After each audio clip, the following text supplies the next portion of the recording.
Ayan mga kababayan, at dito, update tayo dito sa may Ilog Pasig Esplanade mga bayan. At sa tagal ng ano natin noon, kasi nababaha po, kaya hindi po tayo naka-update. At ngayon ay update tayo dito para sa ganun malalaman din ninyo kung ano ang nangyayari dito at sa Ilog Pasig. Ayan mga bayan, ano,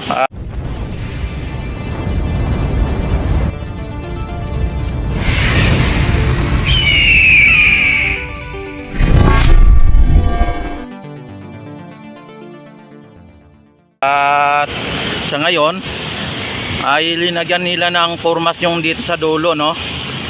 At hindi pa rin natapos at medyo may baha dito sa banda rito dahil po sa sunod-sunod na ulan. Talagang walang humpay ang ulan, ano?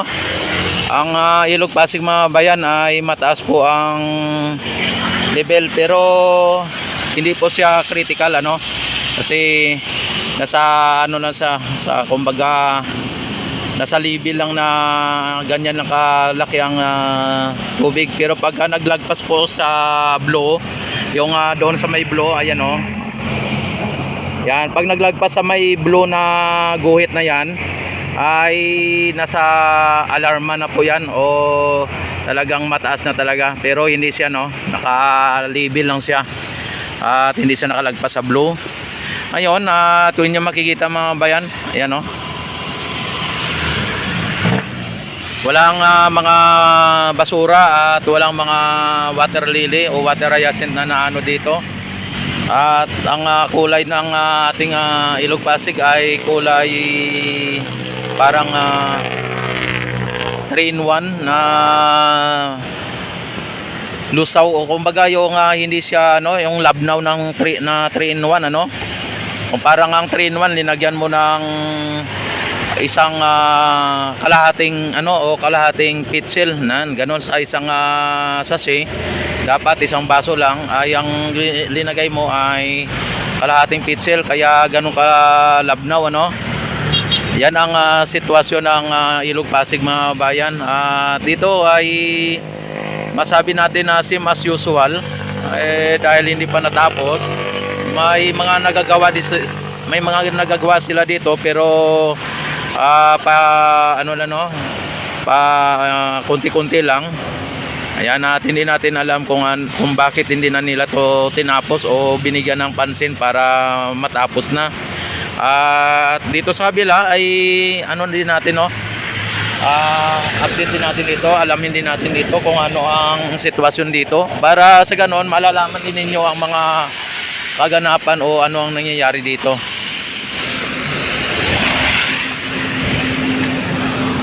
Ayan, sa ngayon mga babayan ay naglalagay sila dito ng tent o parang ano nila, no, tolda, para siyempre pagka malakas ang ulan ay may masisilungan sila. At pangalawa ay linalagyan po nila ng ano, no, ng pintura yung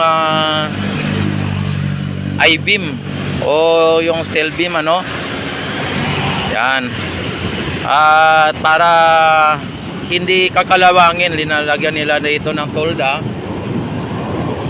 Yan, may dumana naman na tren. Yan,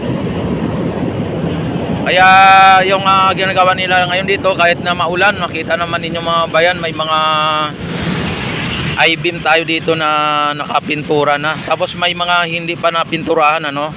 Kaya ang ginawa nila, dahil nagpipintura sila, linalagyan po nila ng tolda para habang kahit na maulan ay pwede silang magpipintura.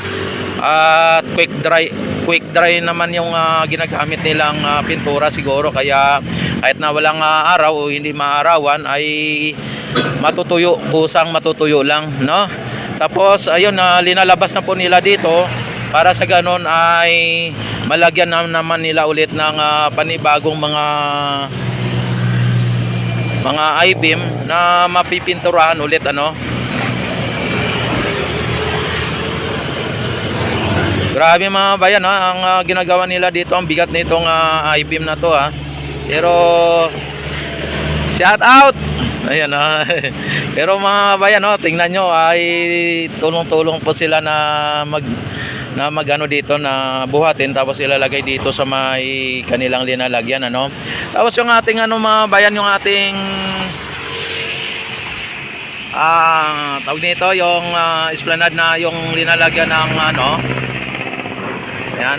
ayan kung inyo napapansin mga bayan ay walang pagbabago yan, nandyan pa rin at hindi din na yung formas nandun pa rin, ayan at dito na inaano na nila at bumabaha dito mga bayan bumabaha diyan yung may mataas ang tubig.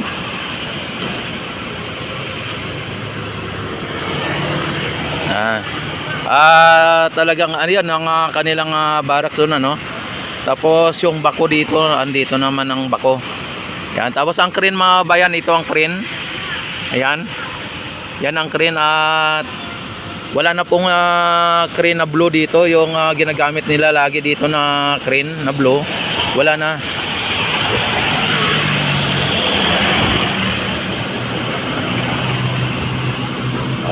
Nakita naman ninyo mga bayan kung gaano sila kasipag ang mga nagano dito na mga nagtatrabaho kahit na umulan, bumagyo, umaraw man ay talagang dito po sila, gumagawa po sila Kaya mabuhay po ang ating mga workers o mga obrero na halos buwis buhay po ang kanilang ginagawa para lang mapapaganda at matapos ang kanilang trabaho at mapapaganda ang ating mga pasyalan Kaya mabuhay po ang mga worker kahit saang mang sulok ng mundo. At basta sa lahat ng mga worker o sa lahat ng mga manggagawa, mabuhay po kayo hanggat gusto nyo. Ayan. Sabi mga bayan mano-mano tong ginagawa nila Mano-mano lang tong ginagawa nila mga bayan, kaya mabigat ito. Yan. Kung hindi ako nagkamali mga bayan, ang bigat nitong I-beam ay humigit kumulang. Talagang mabigat talaga to. Hindi to basta-basta ng tao mabuhat. Kasi mga sabihin natin na mga kalating tonelada o isang tonelada o ano man na dito, pero ang tinitiyak ko ay humigit kumulang mga bayan ang nito, ang bigat. Kaya mabuhay po tayong lahat at mabuhay ang mga workers natin. O yung ang umuusok-usok na yung dahil parang hindi makakaakyat dito. Sana yung mga mga sasakyan smoke bleaching na o talagang mausok na ang sasakyan na yan, dapat hindi na po ginagamit kasi nakakasira po sila ng ng kapaligiran nakakasira po sila ng ozone layer natin. Kaya ganun, dapat ang nila iayusin nila para hindi sila smoke bleaching. Ayan mga bayan diba? Yun ang sinasabi mga bayan na kapag nagkakaisa, tulong-tulong ay magaan po ang trabaho. Pero yung mga kumukontra sa gobyerno mga bayan ay hindi po nagkakaisa at hindi po na tumutulong, bagkos sila po ay nagpapabigat lang, ay yun po ang hindi mabuti Yung paninira lang sa gobyerno ang kanilang ginagawa, yun ang hindi mabuti,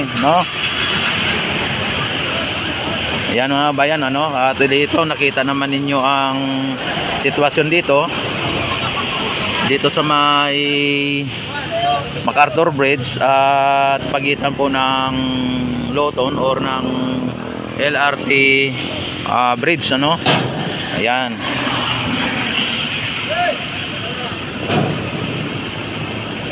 Ay grabe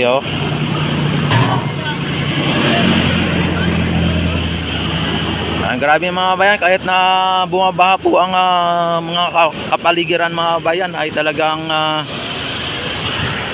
pumapasok po sila. Yan walang walang mga water lily mga bayan tayo nakikita dito. Yan parang tumaas po yung level ng tubig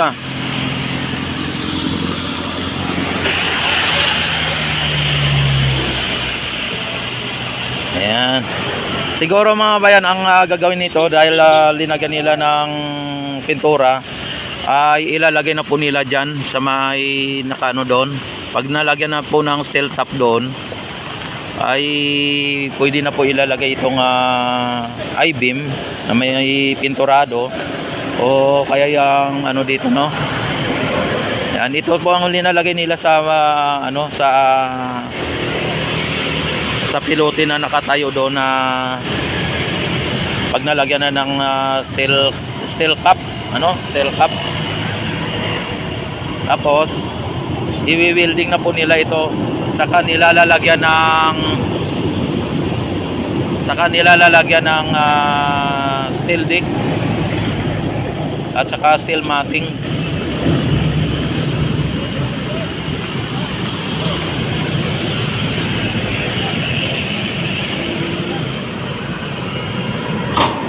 Andito mga bayan yung yung poste na napakalaki. Yan, grabe ulan mga bayan at malakas pa rin ang ulan. Walang humpay po ang ulan mga bayan. Kaya dito sa ilalim ng tulay ay baha Tapos yung mga obrero natin dito ay nagtitiis po sila dito ng lamig, ulan at lamig, Kaya matindi po ang mga pinagdadaanan ng ating mga workers mga bayan.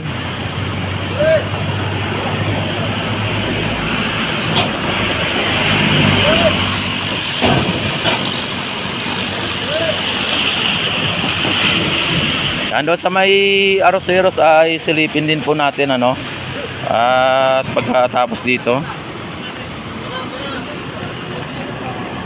Yan at isa na lang ang natira doon at ilalagay na po nila yan dito. Tapos malamang papalitan na po nila ng iba pang mga I-beam para magpipintura sila.